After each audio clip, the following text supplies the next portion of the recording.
Welcome to the Car Show. Today we are in episode 20. What a milestone. Can't believe that this journey has actually reached to that milestone. As always, we have a special guest in this episode as well, and this time it's Penji Mejindarpal Kaur, and I'm pretty sure most of you would have heard her name as a Sikh human rights activist as well as international lawyer with United States. Penji has done such a, I'll say, such a wide variety of projects in the area of Sikh human rights, and she has stood so many times for raising her voice against the Sikh identity issues. And it will be really wonderful to get her across today and get to know about all the projects that she has worked in. We'll try to cover as much, and how we can also take steps if there is any such issue that arise in any of the countries as well.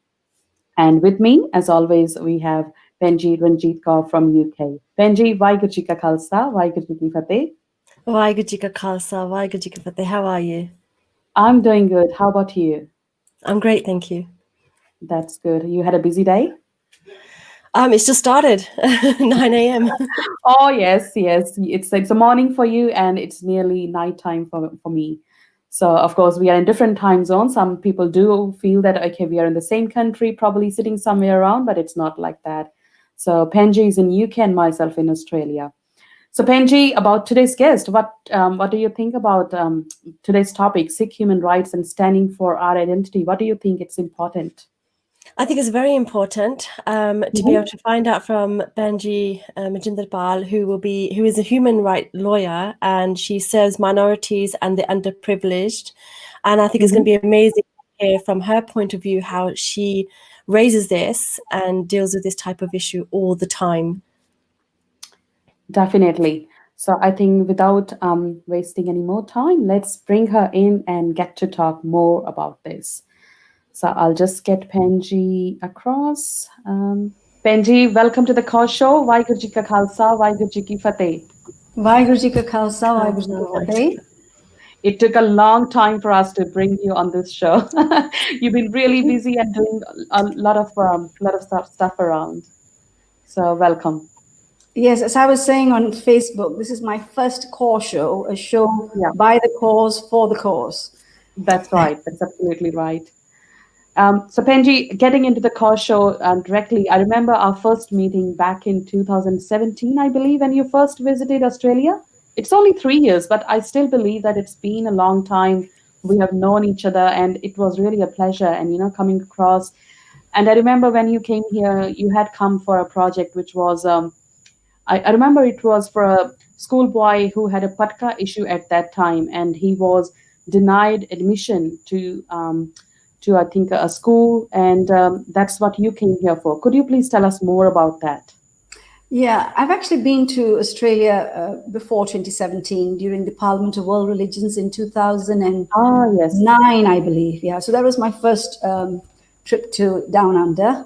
Yes, in 2017, I remember I was living in Punjab those days when a case was brought to our attention involving a young 5-year-old Sikh boy called Siddhak Singh, whose parents were in VCAT. VCAT is the Victoria Tribunal, Human Rights Tribunal, and it had come to us when the case was already in court. So we wanted to make sure that the Pai Sahib, who was running his son's case, Siddhak's case, was well supported by the community or by advocacy organizations like us.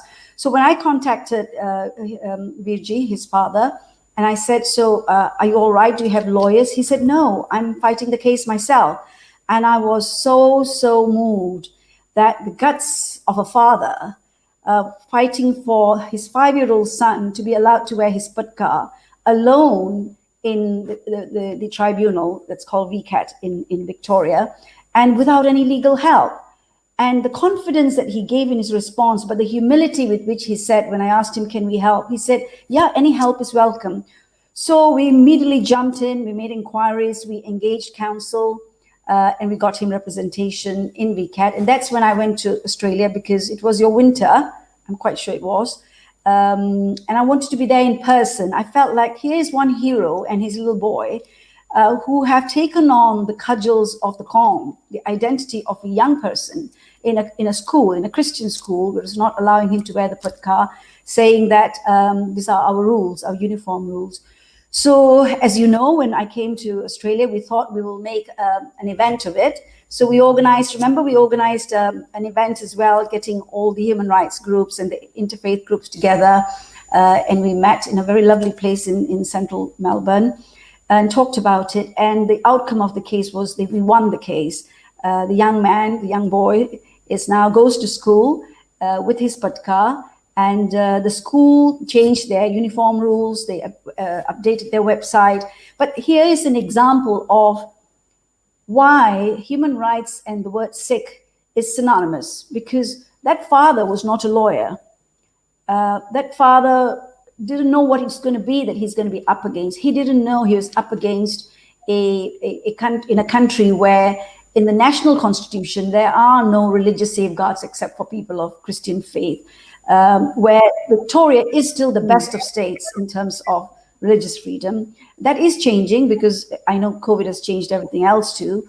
There are in progress a review of the law as far as discrimination on grounds of religion in your national parliament, as well as in New South Wales Parliament. So that's an example of a brave father and his even braver little boy who stood the ground. Yeah. That's amazing. Thank you for that example. I think it just goes to show that you can be from any background and you can fight for your rights and belief, and also, reaching out to and getting help as well is amazing. Have you had many of these occasions where you've had to go out to different countries and help those that have this type of similar issue? Actually, I just finished a case in Rochdale in the UK, where I spent sometimes a few months in a year there. As you know, my car is parked in the UK, so I have that nexus with the UK. But I spend my time in different countries depending on the requirements. So in Rochdale, we had a case of a young mother who contacted us through another Sikh organization called the Sikh Helpline, where she had 3 little girls, ages, I might get the exact date wrong, but 4 years, 8 years, 10 years, and who were going to the school. And at least the 2 older ones had been going to the school when they were not allowed to wear their kara. Now, we're not talking about patka now, we're talking about the kara. And when the mother came to us, so this is another case of a parent who took a stand, even though she didn't know whether she knew what to do. So when she came to us, she was in a state of, she had decided that maybe I'll take my children out. Maybe we will concede to the kara not being allowed. So when she came to us, I told her the odds are that if we write to the school and the school does not budge, then we will have to take this case up as a piece of litigation, because years ago in Wales, there's a famous case called Sarika Singh, which was won in the High Court. Even though she was 16-year-old at that time, it was held that she in that school had been denied her religious freedom rights and that she was discriminated against when she was not allowed to wear her kara. And that's a case which is more than 10 years old. So we would have thought in UK, with such a so-called victory in High Court, that schools will toe the line. But in these days of Google, when a school is faced with a situation like that, they Google it, and then they will find all kinds of other unhelpful comments or guidance or whatever coming out from, including Sikh organizations sometimes, about the kara and whether it can be worn for sports and so on and so forth. So she was a worried mother. But, at the end of the day, she was a victorious lioness. Just about a few weeks ago, the school conceded, allowed the 3 girls to wear their kara. They changed their rules about uniform, about what they call uniform rules. A long story actually about how the little kids, what they have to go through when they go to a school and they're treated differently, or they're told, why are you wearing something? And they don't know who to explain it to. So our children, the Sikh children and their parents, are natural advocates for rights, because they've had to fight it. Look at any other community whose children don't have to fight for anything when they go to school. they wouldn't have it in their psyche that they are human rights activists. Our little Siddiq Singh and the 3 girls involved in the case in Rochdale will one day look back and realize they took a stand, just like the famous little Mandla who took a stand about his turban. So these examples, Benji, are, I would say, I don't have a bog standard, sort of prototype solution because every case is different, but they happen ever so often. They happen in India. We once handled the Kara case in Mumbai. So it's a growing industry, so to speak, advocacy for Sikh identity. Absolutely, Penji. And I remember that case of Siddiq Singh, that was a massive victory. And I think it was kind of the first time that in Australia that a case was actually fought to such a, with a contribution and collaboration of so many like gurdwaras, and so many organizations came together and actually came to know about that. So that was really an eye-opener, and there was so much media coverage and it went for so long. It was a great victory, I believe. Benji, Yeah, how often is this? And Gurinder Panji, I must thank you because my colleague Gurinder Singh, who is the United States Director in Melbourne, was very kind to host me, and I stayed at his place and we fought this case. But you were very kind to get all the organizations together under one roof, in one room. Remember that room we were all huddled in? Yes. When we were also discussing the Kripana situation and so on and so forth. So it's so beautiful when the Sikh of the Guru defends the Guru's gift and everyone comes together. It's a celebration of human rights as opposed to a battle. Definitely. So we were all united for a cause, which is really great. At least we are coming together for our identity. So Penji, as Penji Ranjeet mentioned, that how often like you have to these sort of cases you come across, and it's happening a lot in different countries. Do you feel that from last few years it's actually increasing, or you have seen more awareness happening across? Never know how to define increases, because it could be because there's more reporting, more awareness, and but I must say we had more rights in the past than we've had since 9/11. I don't have recollection of me, my friends in school, having to ever defend whether the kara is safe to wear, whether this is going to harm someone during PE, or whether, so those things are, it's so hard. We've grown up knowing that this kara hasn't hurt us. We sleep with it. I don't remember complaining that, my kara hurt me. And therefore, we are living in a very nanny state of safety, security, and yet no safety, no security. So I think it's a mixture of both. People are taking a stand, like this Panji in Rochdale, Gurmeet Kaur. She messaged me when poster went out about the Kaur show. She said, you may talk about my case, because usually when it comes to children, we don't mention names of children because they're minors. But she said, you can mention my name and how you helped us. I said, yeah, I will. So Gurmeet Kaur, for example, was a case where she was so grateful. We got her a top law firm.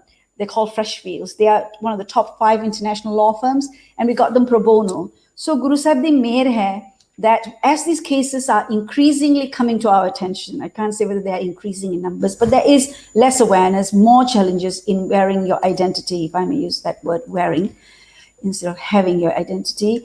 That Guru Sahib gives us these opportunities to serve with the best lawyers, because the doors open. When a Guru Sikh takes the first step, as they said, then Guru Sahib takes thousands of steps in your direction. So I would say it's a mixture of more cases and more awareness that they have a right to fight it. I totally agree with you. That's amazing. I think it's also about the parent themselves. If they're not confident in knowing about Sikhi, they won't know how to portray that message in a school. And so how do they come forward and ask for help? And they probably just say, chalo koi na rehn, it's only for thode saal le the hona hai. I'm quite fortunate that our children are in an English school, but the school is quite accommodating. So I know for 100% that they would be really helpful. Like next week is Bandi Shor Divas here, and they've had a leaflet out, and it's about Diwali, and they put in their Sikhs celebrate this and whatnot. And obviously with culture, some Sikhs do, but Diwali and Bandi Shor Divas, it would be nice if it was both explained. So I will then give a handout to them and educate them. But the other Sikhs at the school with parents that probably don't know about it probably won't do this. So I think it's all about how active you are as well. So I think it does make a difference. We have a comment from Binder Dillon. She said, great topic. What are the first steps someone can take if bullied for identity? Well, if they've heard of us, they go to our website and there's a form which says, know your religious freedom rights. And the form asks you what happened to you and can you give us more details? And then we start the ball rolling. If they haven't heard of us, they can get in touch with, when you Google Sikh organizations, something will come up, right? Somehow our work is growing in terms of when you get known, like, this Kaur show is talking about it. So Binder Tillon is hearing about it. So it is word of mouth. Now, I always say this, we are a nation with the needs of a state, but no state yet. So how do you cope with that? So you have a need, but you don't have facilities. If we were a nation with a state, then there would be departments, the information department, the religious department, whatever departments would take care of this easily. But I always say Guru Sahib is giving us a field day to experience Sikhi, because the parent who takes a stand, Gurmeet Panji in Rochdale, she came from a position of initially fearing whether she should do anything, not fearing as in what will happen, but do I have the capacity? Because it was going to cost money. So when we assured her that we take care of that, and if we can't find pro bono attorneys, we will let you know and we will fundraise for it or whatever it takes. So she's had a learning curve about how a Sikh must take a stand, otherwise the Sikh falls. So Binder Tillon, I would say Google Sikh, you might come across United Sikhs. And if you haven't, you get in touch with Panjis who are always on the screen, like Ranjeet Panji and Gurinder, and they will tell you about us. So if you have a case, of course, do get in touch with us and we will take it one step at a time. Yeah. So just taking one step back, Panji, is there something they can do on their own as well? What they mustn't do is panic and go to a meeting with the school and start conceding. Yes, the Qur'an can be dangerous. No one has done that. I'm not giving you an example that has happened. Because the bad cases, I use the word bad, the ones that perhaps parents copped out, we never hear about them. So we don't know why they copped out. But all the cases that come to us are where the parents have taken a stand. So I am giving you the best case scenario. What parents can do is get in touch for professional help, because the last thing we want is having to make dal out of a khichdi, because how do you put the dal after a khichdi? It has happened many a time. In fact, this particular case in Rochdale, the school said, you know what, there was an indication of a compromise earlier until United Sikhs stepped in. And to me, it was a compliment. That we stepped in and made the parents aware that they have rights that they were probably going to be made to be compromised about. Yeah. So the parents should, the first step they should do is to do an ardas, take a stand, and the fact that they're looking for help means there is something in them. I'm sorry to put it that way. There's already something. We're just giving the professional help, because we can't create bhavana. We can't create a love for the kakar. That's already there. That love for Sikhi must already be there. Otherwise, they wouldn't come to us. We don't know the numbers of parents who just remove, or the kids who just remove their kara, and we never get to hear about them. So parents, the first thing you've done is the right thing, which is to take a stand. And then you contact Sikh organization like United Sikhs. United Sikhs is in, I think, 12 countries now, including Australia. You can get in touch with United Sikhs Australia. I do help them. In fact, there is a Kripana case, not of a child, a Kripana case of a Panji in Melbourne who went for a job interview. I can't give you too many details because we're going through the works as far as, dealing with the issue.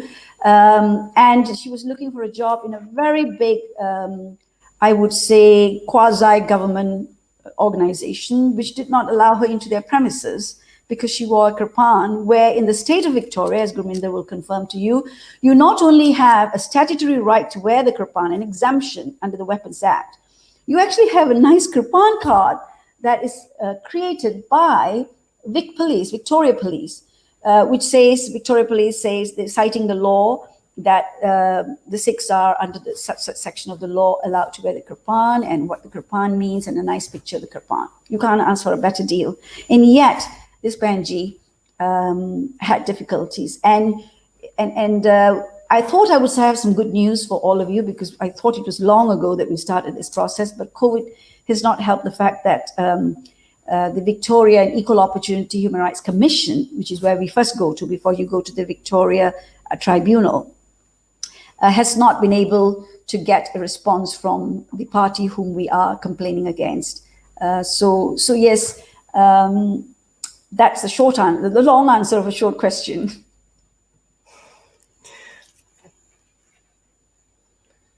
Sure. Yes, So I'm also displaying that those cards which are available in Victoria. So if anyone has issues, definitely these are the cards that can give you more information, and they can tell that you have right to wear Kripana. But if anyone has any queries, they can contact you, and I will, because I can't seem to whip out the card. I had it in front of me and lost it on the screen. But okay, I've got it here. A Kripana, understanding the Kripana. Kripana is one of 5 religious articles of faith worn externally by Sikh members. So they use the word externally. The Kripana resembles a sword and varies in size. It's usually small and normally kept in a sheath attached to a strap. It is not usually visible. So Panji, there is no requirement that it be hidden from view. But of course, we advise ourselves and our parents and our grandparents, especially those who come with very long bladed Kripana, that we want to have an opportunity to talk about the Kripana. But in this day and age where everyone lives in fear of everything, we must make sure that we are able to talk about the Kripana as opposed to invoke fear. Because you can imagine someone who doesn't know, why is this very elderly person wearing this knife to them? This is what the knife is. So there is no statutory requirement for it to be hidden from view. But we always tell everyone that you, as a bearer of the Kripana, have a duty to the wearing of the Kripana to make sure it does not attract attention, which is either the person is in fear of you or anything that will create any kind of law and order or public, disengagement with you. So you can wear it, but you should use your discretion. Yeah. That's great. Thank you so much for clarifying the Kripana. And if it's an issue in Melbourne or Victoria, then please get in contact with Gurinder Kaur, who can... We've got the link already in the comments, so you can always look for that for more details. So Benji, could you also tell us about some of your projects and how you've been dealing with them during COVID? Because you just mentioned how COVID has delayed some. And so how's it been during the first lockdown and the one that's coming now? In the UK, we've got another lockdown right now. So how's that been for you? Actually, I've been in this country. I'm in Malaysia right now. I would say that I've never been home. Malaysia is where I was born. I haven't been home in this home since I left home to go to uni at the age of 17, 18, whatever it was, for such a long period of time. So I've got reacquainted with my mom's garden and so on and so forth. Of course, I'm here as my mom's primary carer. My mom had fallen very ill in May. It wasn't related to COVID, but it was during the COVID time. So my last 12 months, which will be in December, since I've been in this country, have been very useful for me to reacquaint myself with where I was when I embarked into my world of living in a world other than home.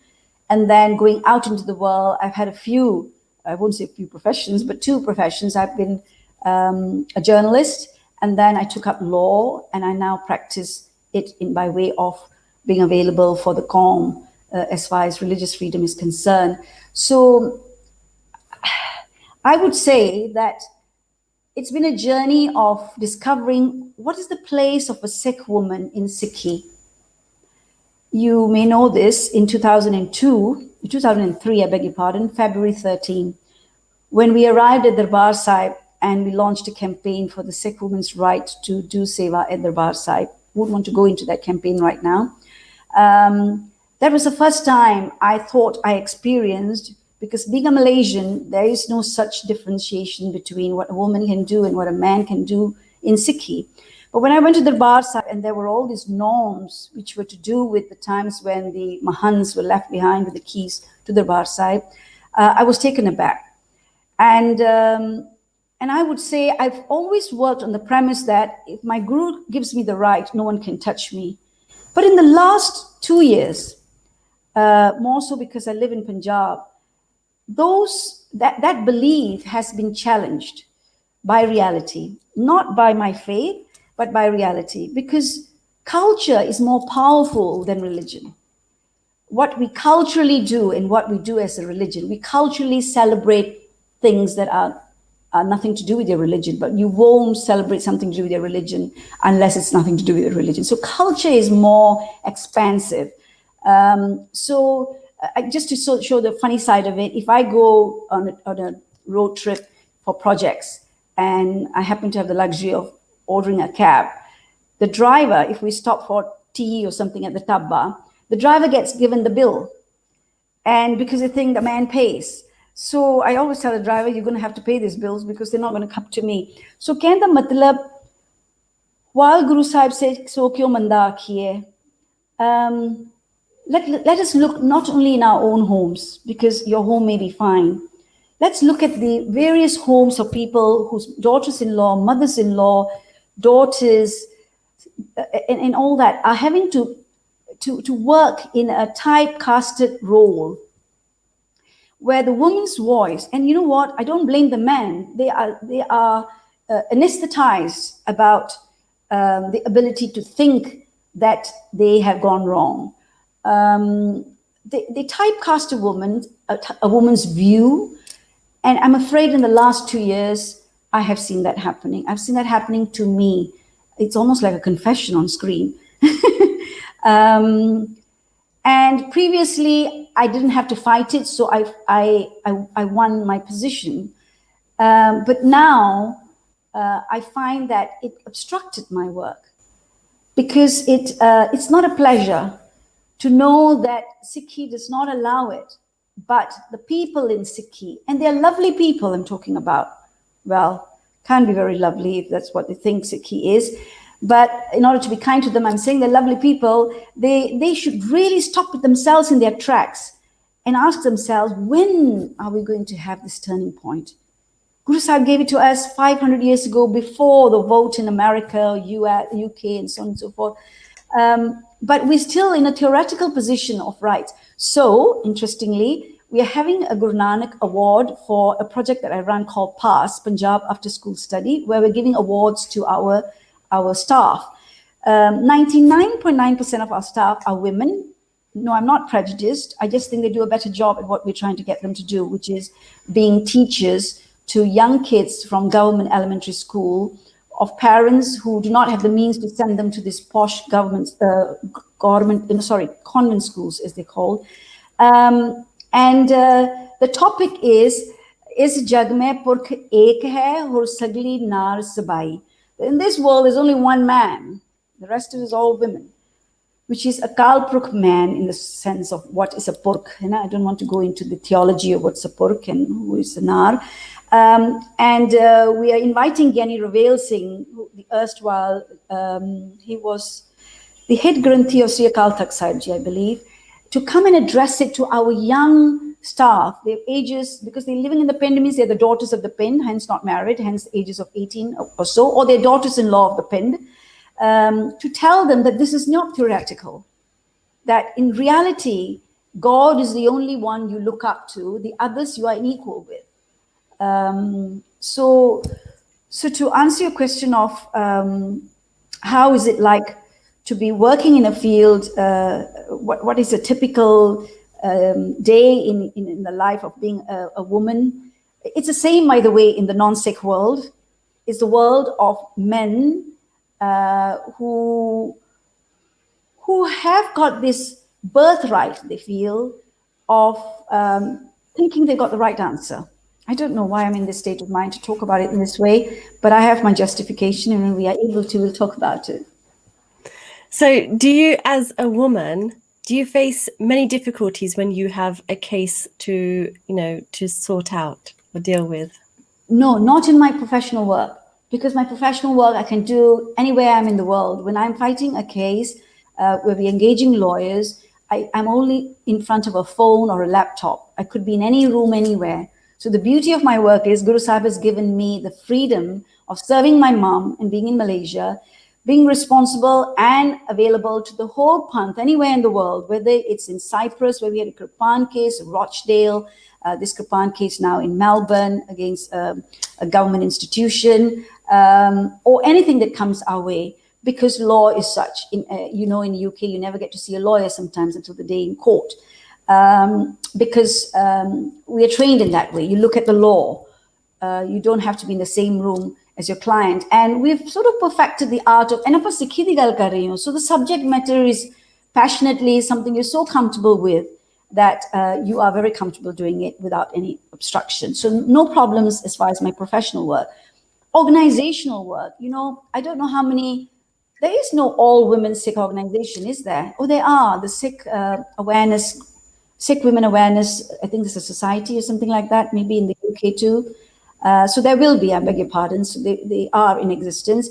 But organizationally, where does a woman stand when it comes to her future in an organization, in terms of how can will she be allowed to do what she wants to do? Or will there be a voice where the man is looked at for an answer and not the woman? So I have a challenge not in my work, but in my organizational work, how organizationally in society, in your organization, you work. I once attended a meeting because I was invited by someone who was invited. Typical, you can invite someone to another meeting when you're invited. I would have been the only woman there, but I was not allowed to continue being there for some technical reasons. And the technical reasons were not valid, they were just technical. But they missed an opportunity having a woman's voice at that meeting. That all-male meeting did not see the significance of a female voice. And that's in the UK. And I'll never forget that. So in my work, no problems at all, because Guru Sahib gave you the skills, you move on, you do the job. But in your organizations, you will feel it. So in this Singh station, where this is beaming out from, we've got the core show talking about the Singhs. So let's see how they take it. Amazing. Penji, I totally admire your passion towards this work. And it's really amazing how like the technology and this globalization has brought everything together, and we can be sitting in Malaysia and, we can be working or planning for a case that could be in Australia or something else. So this is a great boon of, I shall say, technology. Penji, just going through cases again, what are the common patterns we can say, or hurdles you have always seen, like the challenges that you face, like with all these cases? What are the main ones? Okay. The work we do is not just about wearing of kakar, which is what we've been discussing so far. Religious freedom. In fact, just 2 nights ago, we finished an event. I hope you at least heard of it, if not attended it, where Gurinder Kaur, who is a writer and author who wrote the book called The Valiant Jaswant Singh Khalra, we hosted it for her. It was hosted actually by the All-Party Parliamentary Group for British Sikhs. United Sikhs co-organized it with British Organization of Sikh Students, BOSS, and Sikh PA, the media organization, were our media partners. And there we invited the special rapporteur on freedom of religion or belief. So that's the part of the work that I am most excited about now, because Guru Sahib, I think, has given us a situation where we will be able to handle any kakar case anywhere in the world if Guru Sahib di Bakshish rahe. But what we now need to do is escalate our ability to take our voice into the non-Sikh arena. The non-Sikh arena is, for example, in the United Nations. The United Nations is a place where, if you've not been there, in the United Nations Human Rights Council in Geneva, where I spent a bit of time because we were trying to make the plight of the Afghan Sikhs known to the people in the world, you would find that in this room, which is of course a very large room, you will be barely 100 yards away from the head of a mission, a country, and you just have to write a little note and say, I am so and so from such an organization, and I would like to talk to you in the Serpentine Bar. This is where everyone gets together. and this is the subject, and you get an appointment. If I wanted to see that person, whether it's Argentina or whether it's UK, I would have had to go to the country, knock on some doors, and not got an appointment. So I tell my colleagues and I tell the Sikh Panth, whilst the United Nations is not an answer to every problem in the world, right? But we are not even there where others are. We are not a state, we're not a member state, but as an NGO, we can be there. And NGOs have a voice in the United Nations.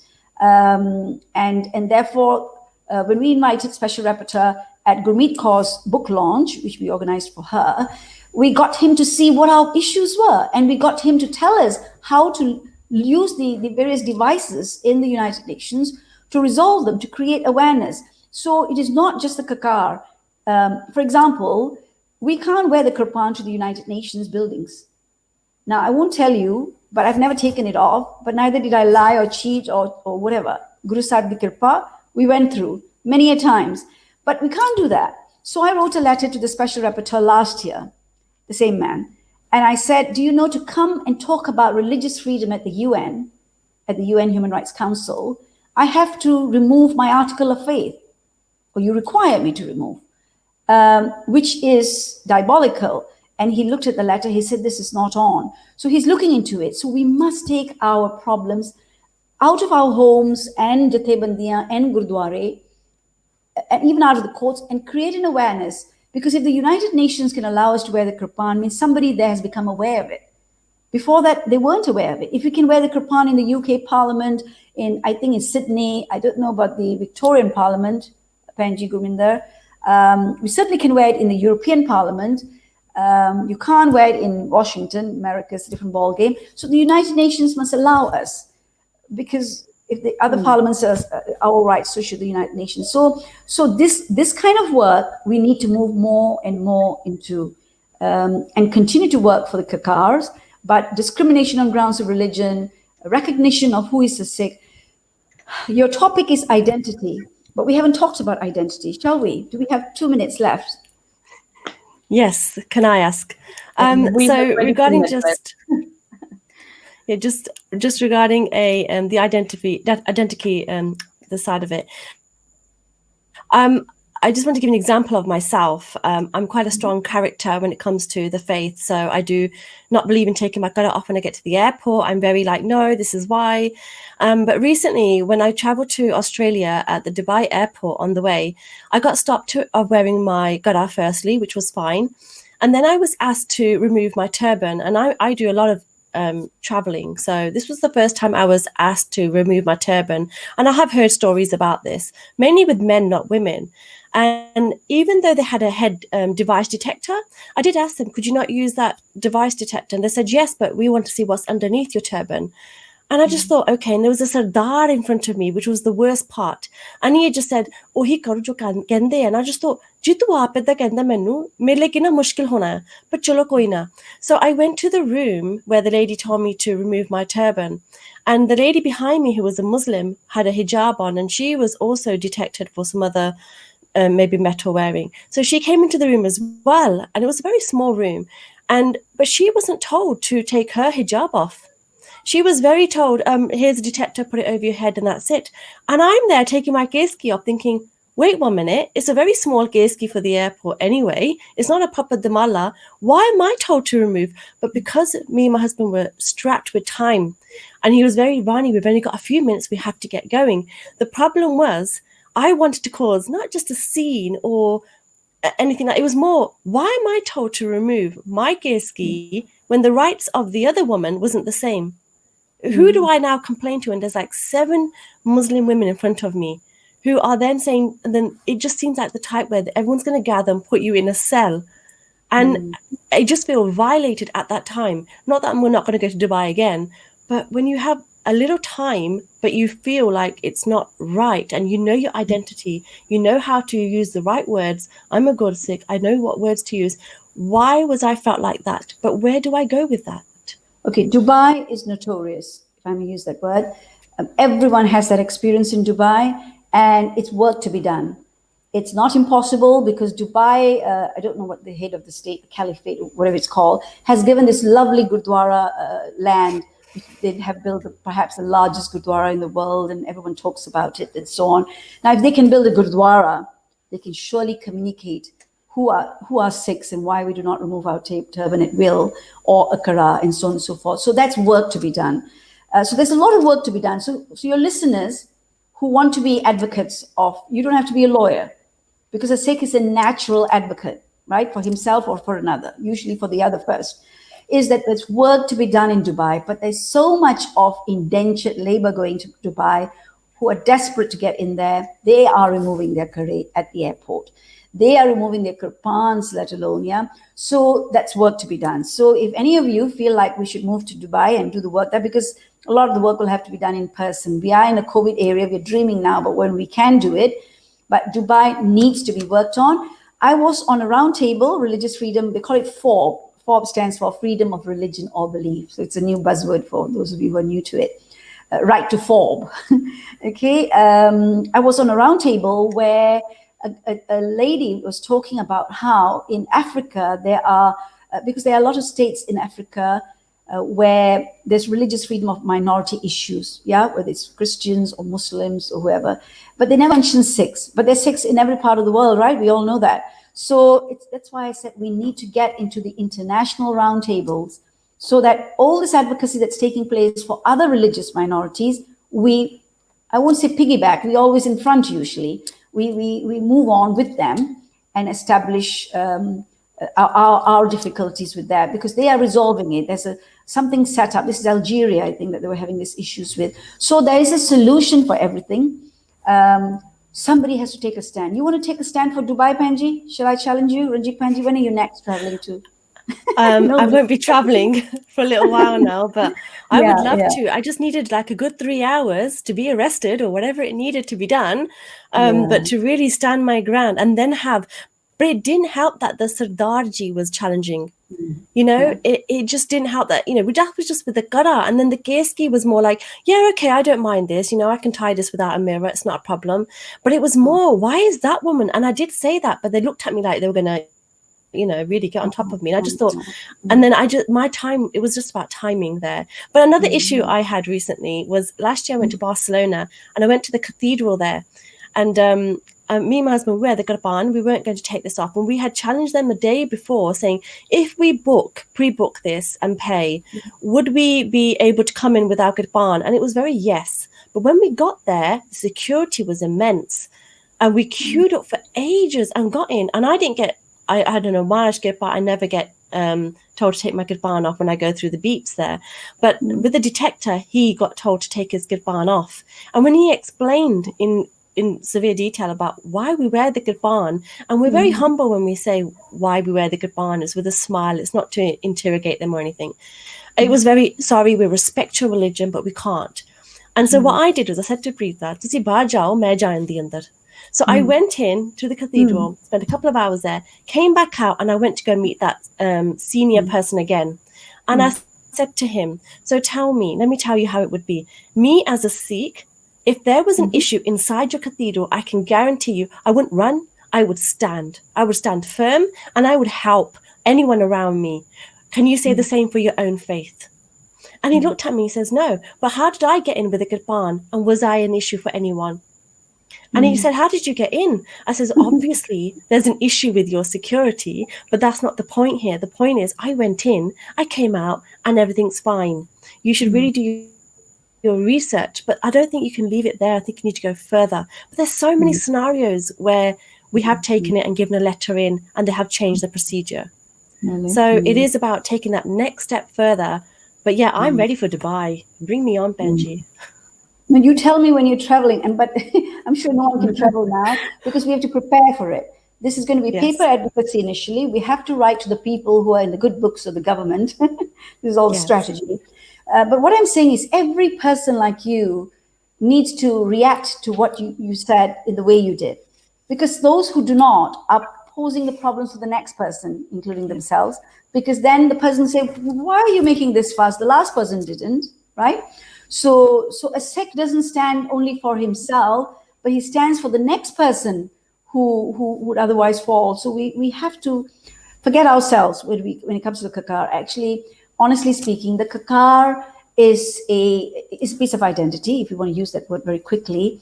But the Kaur are tools. No, I'm not talking about them as weapons in the word tool. They are a vasila. They are a conduit. They are a conduit to have a conversation, because you got an opportunity to talk about the Sikh faith. I must say that when you said, "What about your faith?" he must have been a bit taken aback, because it's actually an opportunity to see that Guru Sahib has given us these gifts to make you have a conversation.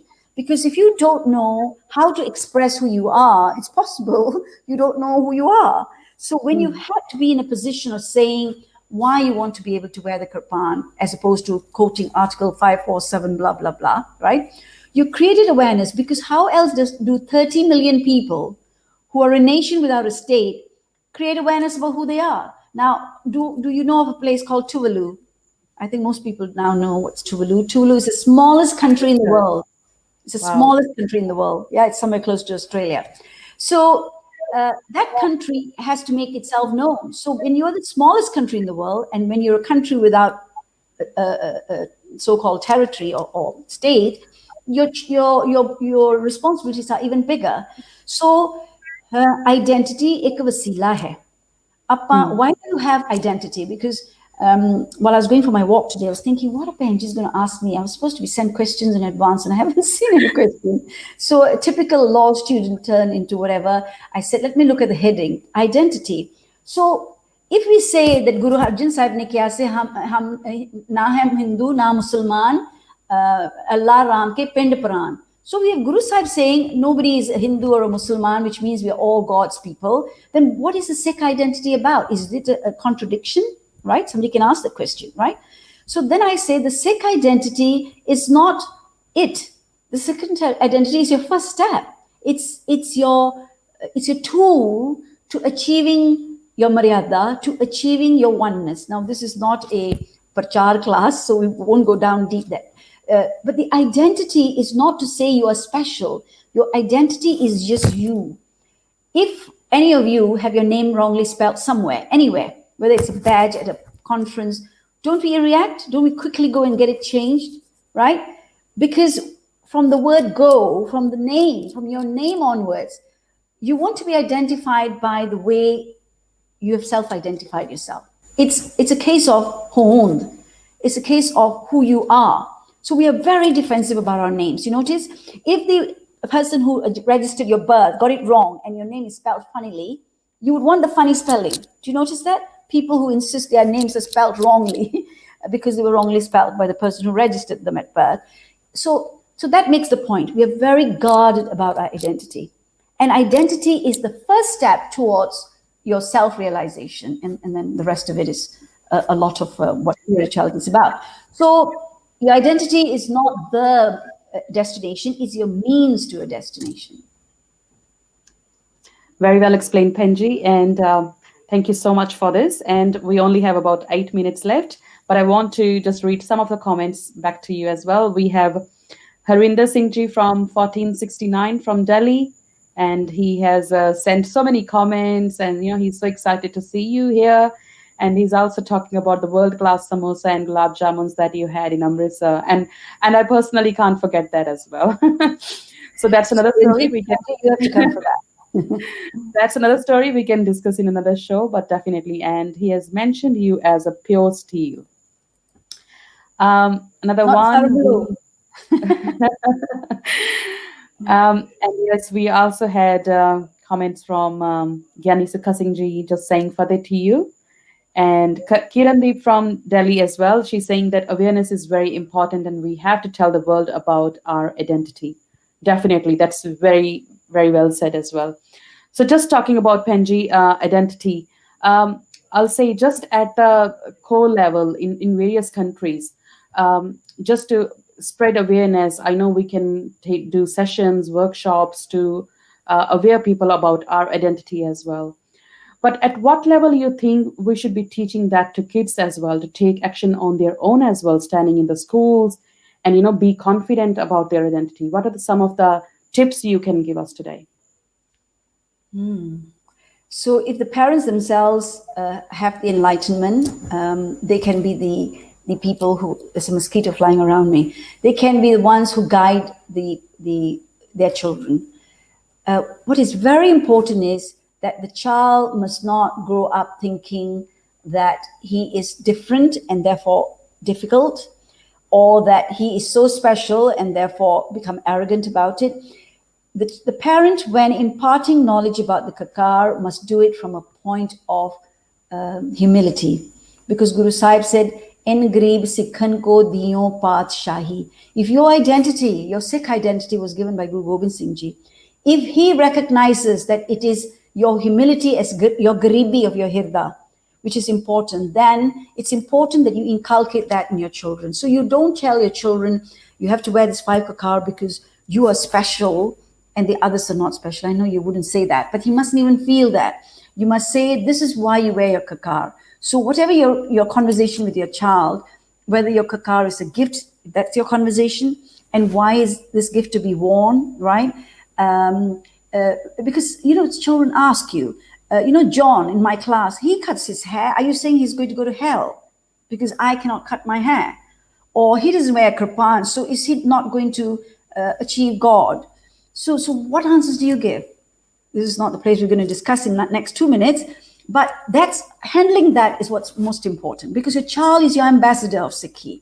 At that age, Siddiq Singh, including these 3 little girls in Rochdale, they were the ambassadors of Sikhi. That school had to sit up because of the language used by the parents, by lawyers, for the children, because they were not representing themselves, right? So you represent your children.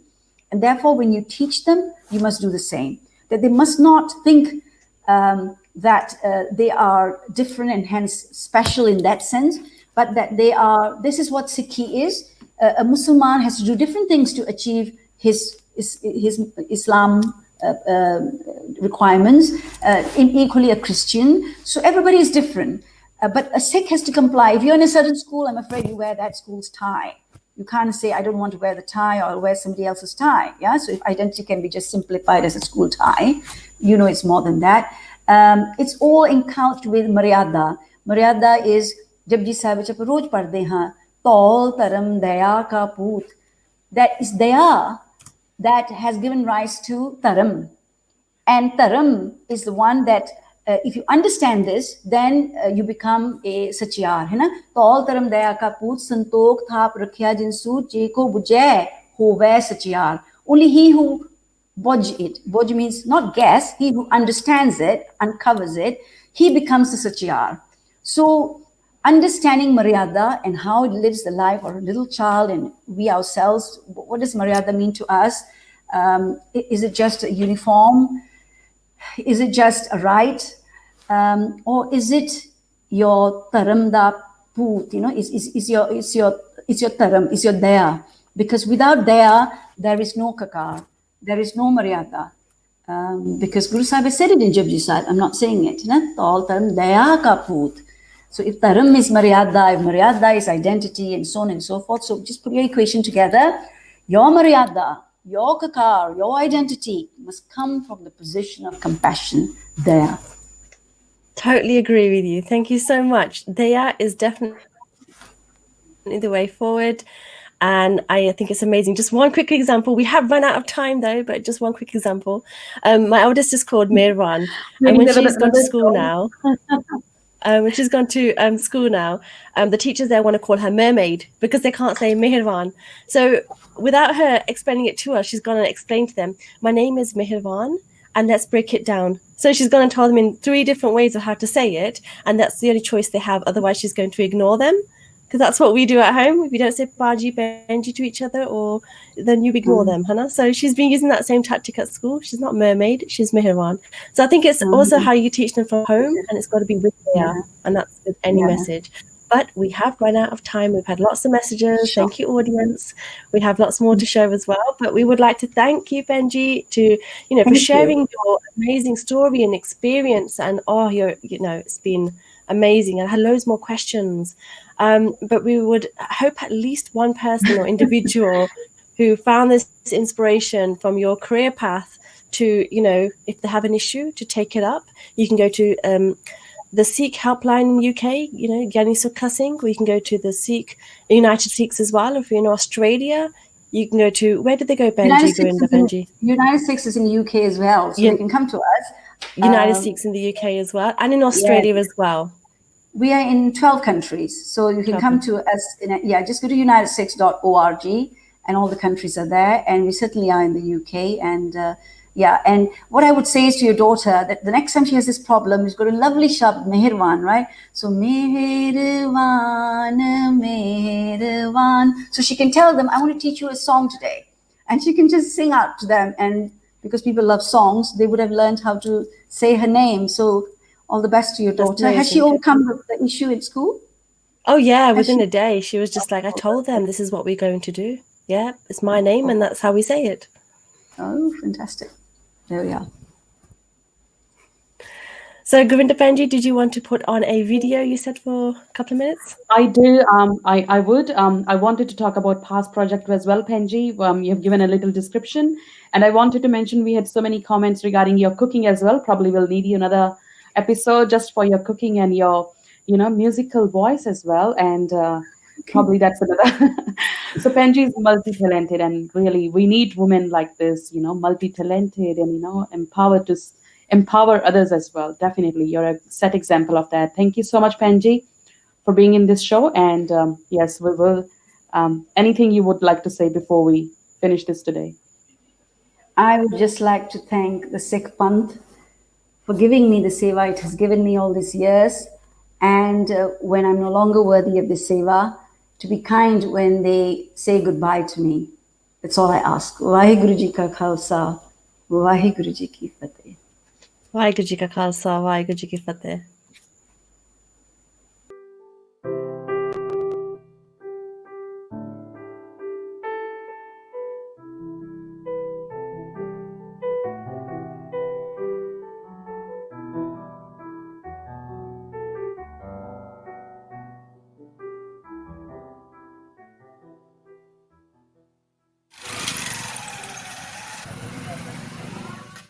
ਉਪਰਾਲੇ ਅਨੁਸਾਰ ਅਸੀਂ ਜੋ ਪਿੰਡਾਂ ਦੇ ਵਿੱਚ ਬੱਚੇ ਹਨ government ਸਕੂਲਾਂ ਵਿੱਚ ਐਲੀਮੈਂਟਰੀ ਬੱਚੇ ਉਹਨਾਂ ਨੂੰ ਅਸੀਂ ਫ੍ਰੀ ਕੋਚਿੰਗ ਦੇ ਰਹੇ ਹਾਂ। ਇਹ ਬੱਚਿਆਂ ਨੂੰ ਸਕੂਲ ਜਾਣਾ ਬਹੁਤ ਵੱਡੀ ਗੱਲ ਹੈ, ਕੋਚਿੰਗ ਮਿਲਣੀ ਤਾਂ ਉਸਦੇ ਵੱਧ ਵੱਡੀ ਗੱਲ ਹੈ ਕਿ ਉਹਨਾਂ ਨੂੰ ਖਾਸ ਅਸੀਂ ਕੋਚਿੰਗ ਦੇ ਰਹੇ ਹਾਂ। ਸੋ ਇਸ ਪ੍ਰੋਜੈਕਟ ਅਨੁਸਾਰ ਹਰ ਇੱਕ ਪਿੰਡ ਦਾ ਜਿਹੜਾ ਬੱਚਾ ਹੈ ਜਿਹੜੇ ਗਵਰਨਮੈਂਟ ਸਕੂਲ ਜਾ ਰਿਹਾ ਹੈ ਉਹਦਾ ਹੱਕ ਹੈ ਸਾਡੇ ਸੈਂਟਰ 'ਚ ਆ ਕੇ ਫ੍ਰੀ ਕੋਚਿੰਗ ਲੈਣੀ। ਤੇ ਆਸ ਹੈ ਤੁਸੀਂ ਵੇਖੋਗੇ ਕਿ ਕਿਸ ਤਰ੍ਹਾਂ ਜੇ ਆਪਾਂ ਪਹੁੰਚ ਜਾਈਏ ਨਾ ਜਿੱਥੇ ਮੁਸ਼ਕਲ ਆਉਂਦੀ ਹੈ ਉਹ ਮੁਸ਼ਕਲ ਹੱਲ ਹੋ ਜਾਂਦੀ ਹੈ। ਅਸੀਂ ਦੂਰ ਬੈਠੇ ਭਾਵੇਂ ਕਿੱਥੇ ਬੈਠੇ ਕਹੀ ਜਾਈਏ ਪਿੰਡਾਂ ਵਿੱਚ ਹਾਲ ਬਹੁਤ ਬੁਰੇ ਨੇ, ਚਿੱਟਾ ਬਹੁਤ ਹੈ, ਗੌਰਮੈਂਟ ਮਾੜੀ ਹੈ, ਪਰ ਜੇ ਆਪਾਂ ਪਹੁੰਚ ਜਾਵਾਂਗੇ ਨਾ ਉੱਥੇ ਤੁਸੀਂ ਵੇਖੋਗੇ ਵੀ ਇਸ ਯੂਥ ਨੇ ਹੀ ਪਿੰਡਾਂ ਦੀ ਯੂਥ ਦੀ ਪਨੀਰੀ ਨੇ ਹੀ ਕਿੰਨਾ ਕੁਝ ਹੱਲ ਕਰ ਦੇਣਾ ਹੈ ਆਪੇ।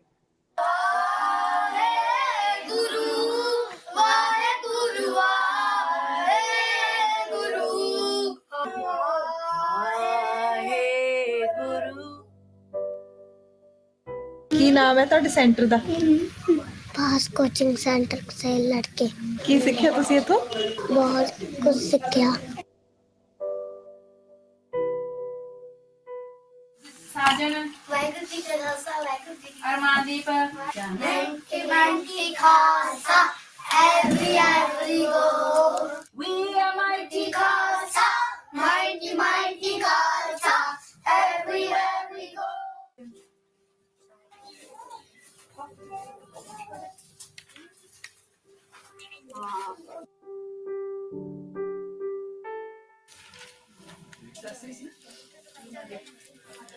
ਜੋ ਮੈਨੂੰ ਨਹੀਂ ਵੀ ਆਉਂਦਾ ਕੋਈ ਬੱਚਾ ਕੋਈ ਸਿੱਖਣ ਲਈ ਮੈਨੂੰ ਮਿਲਦਾ ਹੈ, ਬਹੁਤ ਕੁਝ ਮਿਲਦਾ, ਪਿਆਰ ਮਿਲਿਆ ਬੱਚਿਆਂ ਤੋਂ। ਪਹਿਲਾਂ ਜਦੋਂ ਕੰਮ ਕਰਦੇ ਸੀ ਨਾ ਤੇ ਜਿੱਦਾਂ ਕਾਪੀ ਤੇ ਲਿਖਿਆ ਹੁੰਦਾ ਇੰਗਲਿਸ਼ ਦਾ ਸੇਮ ਹੀ ਉਦਾਂ ਹੀ ਲਿਖਦੇ। ਫਿਰ ਇਹਨਾਂ ਨੂੰ ਮੈਂ ਕਿਹਾ ਵੀ ਨਹੀਂ ਇਦਾਂ ਨਹੀਂ ਲਿਖਣਾ, ਫਿਰ ਮੈਂ ਬਲੈਂਕ ਬੋਰਡ ਤੇ ਲਿਖ ਕੇ ਦੱਸਣਾ ਜਾਂ ਇਹਨਾਂ ਦੇ ਵਿਚਕਾਰ ਬੈਠ ਕੇ ਦੱਸਣਾ ਵੀ ਇਦਾਂ ਲਿਖੀਦਾ ਇੰਗਲਿਸ਼ ਦਾ ਕੰਮ। ਫਿਰ ਥੋੜਾ ਥੋੜਾ ਇਹਨਾਂ ਦਾ ਸੁਧਾਰ ਹੋਇਆ।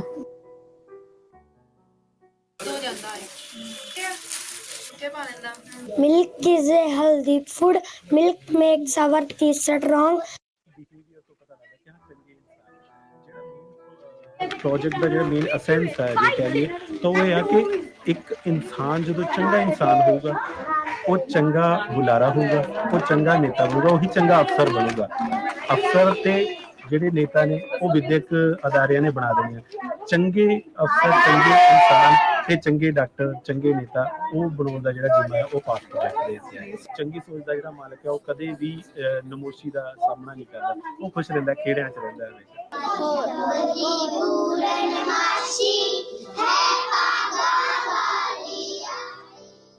ਐਜੂਕੇਸ਼ਨ ਵਿੱਚ ਬਦਲਾਅ ਆਉਂਦਾ ਮੈਂ ਦੇਖ ਰਿਹਾ ਵਾਂ। ਮਾਤਾ ਪਿਤਾ ਦੇ ਪੈਰੀਂ ਹੱਥ ਲਾਉਣਾ, ਸਾਰਿਆਂ ਨੂੰ ਆਦਰ ਦੇ ਨਾਲ ਬੋਲਣਾ, ਫਤਿਹ ਬੁਲਾਉਣੀ, ਜੋ ਆਪਣਾ ਸਕੂਲ ਤੋਂ ਹੋਮਵਰਕ ਮਿਲਦਾ ਵਾ ਪਾਸ ਕੋਚਿੰਗ ਸੈਂਟਰ ਦੇ ਵਿੱਚ ਉਹ ਕਰਕੇ ਜਾਂਦੇ ਆ ਤੇ ਬੱਚੇ ਆਪਣੇ ਆਪ ਨੂੰ ਕੰਫਰਟੇਬਲ ਮਹਿਸੂਸ ਕਰਦੇ ਆ ਤੇ ਸਵੇਰੇ ਖੁਸ਼ੀ ਨਾਲ ਸਕੂਲ ਜਾਂਦੇ ਆ। ਔਰ ਕਈਆਂ ਪੇਰੈਂਟਸ ਵੱਲੋਂ ਆਇਆ ਕਿ ਸਾਡੇ ਬੱਚੇ ਵਿੱਚ ਕਾਫੀ ਬਦਲਾਅ ਆ, ਕਿਉਂ ਕਹਿੰਦੇ ਕਿ ਅਸੀਂ ਪਹਿਲਾਂ ਕਟਿੰਗ ਕਹਿੰਦੇ ਸੀ ਕਰਾ ਲਾ, ਤੇ ਹੁਣ ਕਹਿੰਦੇ ਨਹੀਂ ਪਾਪਾ ਮੈਂ ਕਟਿੰਗ ਨਹੀਂ ਕਰਾਉਣੀ, ਮੈਂ ਆਪਣਾ ਸਿੱਖ ਬਣਨਾ ਆ ਤੇ ਆਪਣੀ ਪੜ੍ਹਾਈ ਕਰਨੀ ਆ ਤੇ ਆਪਣੇ ਸਮਾਜ ਦਾ ਨਾਂ ਰੋਸ਼ਨ ਕਰਨਾ।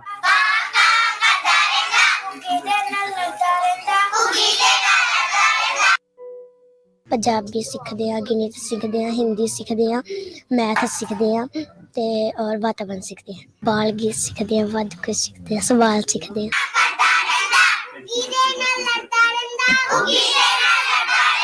ਸਾਨੂੰ ਬਹੁਤ ਵਧੀਆ ਲੱਗਦਾ ਹੈ।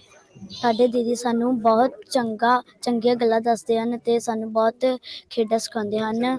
ਸਾਡੇ ਮਾਤਾ ਜੀ ਦਾ ਨਾਮ ਸਰਦਾਰਨੀ ਰਾਜ ਕੌਰ ਜੀ, ਸਰਦਾਰ ਕੁਲਵੰਤ ਸਿੰਘ ਜੀ। ਮਾਰਸ਼ਲ ਆਰਟ ਹੈ, ਤਾਂ ਮੈਂ ਵੀ ਆਪਣੀ ਫੋਲੋ ਕਰ ਰਹੀ ਹਾਂ। ਇਹ ਬਾਹਰ ਹੁੰਦੇ ਨੇ ਆਪਣੀ ਪ੍ਰੋਟੈਕਸ਼ਨ ਦੇ ਲਈ। ਪਹਿਲਾਂ ਤਾਂ ਅਸੀਂ ਆਪਣੇ ਉੱਪਰ ਇੰਪਲੀਮੈਂਟ ਕੀਤਾ ਹੈ ਕਿ ਅਸੀਂ ਕਿਸ ਤਰ੍ਹਾਂ ਬੱਚਿਆਂ ਨੂੰ ਰੈਗੂਲਰ ਅਸੀਂ ਵੀ ਮੀਨਸ ਕਿ ਦਿੱਖ ਆਪਣੀ ਸੁਧਾਰਨੀ, ਆਪਣੇ ਵਿੱਚ ਆਪਣੀਆਂ ਗਲਤੀਆਂ ਨੂੰ ਸੁਧਾਰਨਾ ਹੈ, ਕਿ ਅਸੀਂ ਵੀ ਆਪਣਾ ਜਿਹੜਾ ਬਿਹੇਵੀਅਰ ਆ ਚੇਂਜ ਕਰਨਾ। ਥੋੜ੍ਹਾ ਬਹੁਤ ਕੁਝ ਸਿੱਖਿਆ ਮੈਂ ਸਰੂਪਰਾਣੀ ਕਾਲਜ 'ਚ ਪੜ੍ਹਦੀ ਅੰਮ੍ਰਿਤਸਰ, ਅਤੇ ਉੱਥੇ ਮੇਰੀ ਐਡਮਿਸ਼ਨ ਕਰਾਈ। ਤਾਂ ਫਿਰ ਥੋੜ੍ਹਾ ਮੈਨੂੰ ਲੱਗਿਆ ਕਿ ਮੈਂ ਆਪਣੀ ਪੋਕਟ ਮਨੀ ਕਿਸੇ ਤਰੀਕੇ ਨਾਲ, ਫਿਰ ਇਹਨਾਂ ਮੇਰੇ ਭਾਬੀ ਜੀ ਇਹਨਾਂ ਦੱਸਿਆ ਕਿ ਇਸ ਤਰ੍ਹਾਂ ਪਾਸ ਕੋਚਿੰਗ ਸੈਂਟਰ ਖੁੱਲ੍ਹਣ ਲੱਗੇ ਆ। ਅਤੇ ਫਿਰ ਮੈਂ ਜਦੋਂ ਬੱਚਿਆਂ ਨੂੰ ਪੜ੍ਹਾਉਣ ਲੱਗੀ, ਇਸ ਤਰ੍ਹਾਂ ਪੜ੍ਹਾਉਂਦੇ ਕਿ ਮੈਂ ਆਪ ਹੀ ਖੁਸ਼ ਰਹਿੰਦੀ ਰਹੀ ਕਿ ਮੈਨੂੰ ਵਧੀਆ ਲੱਗਣ ਕਾਲਜ ਮੈਂ ਜਾਣਾ, ਫਿਰ ਮੈਂ ਖੁਸ਼ ਘਰੇ ਆਉਣਾ ਕਿ ਚਲੋ। ਫਿਰ ਜਦੋਂ ਮੇਰੇ ਮੀਨਸ ਕਿ 1000 ਰੁਪੀਜ਼ ਵਿੱਚ ਮੇਰੀ ਪੋਕਟ ਮਨੀ ਵੀ ਬਣਦੀ, ਜਿਸ ਤਰ੍ਹਾਂ ਕਿਰਾਇਆ ਵਗੈਰਾ ਮੈਂ ਖੁਦ ਮੰਮੀ ਪਾਪਾ ਨੂੰ ਕੋਈ ਕਹਿਣ ਦੀ ਲੋੜ ਇੰਨਾ ਪੈਂਦੀ ਨਹੀਂ, ਕਿ ਥੋੜ੍ਹੇ ਭੈਣ ਭਰਾਵਾਂ ਨੂੰ ਮੈਂ ਵਿੱਚੋਂ ਦੇ ਦਿੰਦੀ ਹਾਂ।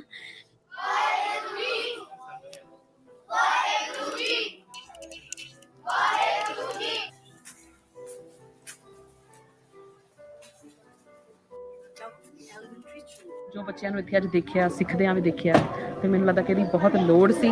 ਤੇ ਇਹ ਜਿਹੜਾ ਉਪਰਾਲਾ ਇੱਕ ਅੱਜ ਸ਼ੁਰੂਆਤ ਹੋਈ ਹੈ ਸੀਡ ਦੀ, ਤੇ ਇਹਨੂੰ ਜੇ ਸਾਰੇ ਅਸੀਂ ਤੁੱਕਾ ਪਾਣੀ ਦੇਵਾਂਗੇ ਤੇ ਇਹਨੂੰ ਅਸੀਂ ਬਹੁਤ ਜਲਦੀ ਜਿਹੜਾ ਉਹਨੂੰ ਮਜ਼ਬੂਤ ਕਰਕੇ ਜਿਹੜਾ ਦਰਖਤ ਹੈ ਉਹ ਬਣਾ ਸਕਦੇ ਹਾਂ। ਸੋ ਇੱਕ ਡ੍ਰੀਮ ਕਮ ਟਰੂ ਪ੍ਰੋਜੈਕਟ ਮੈਨੂੰ ਤੇ ਆਪਣੀ ਅੱਖਾਂ ਤੋਂ ਲੱਗਾ ਜਾਂਦਾ। I'm very surprised at how organized everything is and how kids are engaged with all the activities, and they seem to be really happy. And I think it's a great thing that they have somewhere to go after school, and they're looked after and they're also learning something at the same time.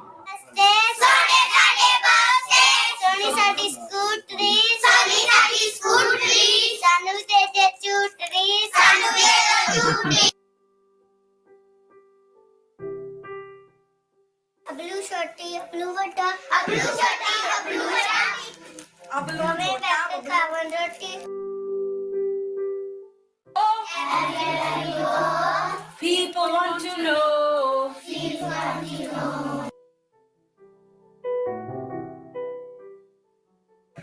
ਅਸੀਂ ਚਾਹੁੰਦੇ ਹਾਂ ਕਿ ਤੁਸੀਂ ਸਾਡੇ ਨਾਲ ਜੁੜੋ। ਇੱਕ ਮੁਹਿੰਮ ਬਣੇ ਕਿ ਆਪਾਂ ਪਿੰਡ ਜਾਈਏ। ਹਰ ਇੱਕ ਪਿੰਡ ਵਿੱਚ ਇੱਕ ਆਸ ਹੈ ਉਹ ਬੱਚਿਆਂ ਲਈ, ਜਿਹੜੇ ਬੱਚਿਆਂ ਨੂੰ ਕਦੀ ਸਕੂਲ ਜਾਣਾ ਬਹੁਤ ਵੱਡੀ ਗੱਲ ਹੈ ਤੇ ਹੋਮਵਰਕ ਤੇ ਹੈਲਪ ਦਿਵਾਉਣੀ ਉਹ ਉਸ ਤੋਂ ਜ਼ਿਆਦਾ ਵੱਡੀ ਗੱਲ ਹੈ। ਅਸੀਂ ਉਹਨਾਂ ਨੂੰ ਵਿਖਾਉਣਾ ਹੈ ਵੀ ਤੁਸੀਂ ਇਹ ਸਾਰੇ ਚੀਜ਼ਾਂ ਦੇ ਲਾਇਕ ਹੋ, ਸਿਰਫ ਕਿਸੇ ਨੇ ਤੁਹਾਡਾ ਹੱਥ ਨਹੀਂ ਫੜਿਆ। ਤੇ ਆਸ ਹੈ ਵਾਹਿਗੁਰੂ ਸਾਨੂੰ ਇਹ ਸ਼ਕਤੀ ਦਿੰਦੇ ਰਹਿਣਗੇ ਕਿ ਅਸੀਂ ਉੱਥੇ ਪਹੁੰਚੀਏ ਜਿੱਥੇ ਲੋੜ ਹੈ, ਨਾ ਕਿ ਕੁਰਸੀਆਂ ਤੇ ਬਹਿ ਕੇ ਕਹੀਏ ਵੀ ਕੋਈ ਪਹੁੰਚੇ। ਵਾਹਿਗੁਰੂ ਜੀ ਕਾ Khalsa, Curly hair, very fair, Suitor, very picture party, ਸਭ ਨੂੰ Cardigan,